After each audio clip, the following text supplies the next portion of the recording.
Hola, ¿qué tal? Bueno, vamos a ver. Este poema escribino na honra dun grande mestre, un daqueles os que máis admiro, que me perdoa lá onde estea se non é do seu agrado.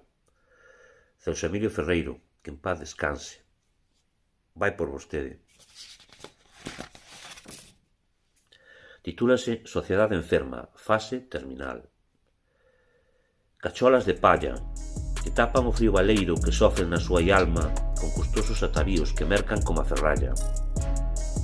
Escravos do século XXI, ases dunha nova baralla de caciques, novos amos, corazóns de borralla.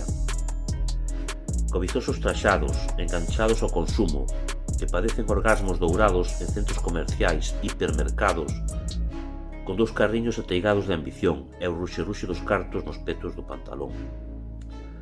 Bonecos materialistas que agochan a súa incultura mercando fastosas enciclopedias que empregan como enfeite en novos mobles de madeira para ensinar aos amigos que non teñen e lambelo breve da súa envexa.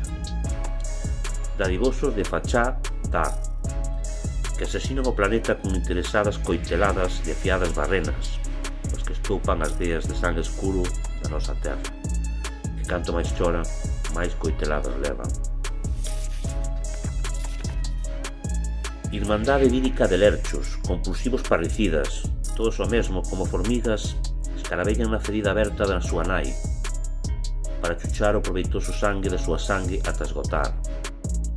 E cando se queixe, que máis lles dá mentres lle deixen? Sempre que deite, Kyrie eleison, Cristo eleison, cartos o queixón. Moi preto, un cativo chora ao carón dunha mansión de selecto formigón, ten fame.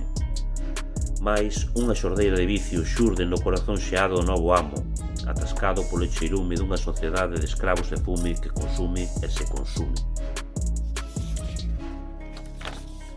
Mentres, un canso planeta deixa de vaguar e garda murcho, tristeiro, ferido de morte o escuro vieiro polo que ha de vagar.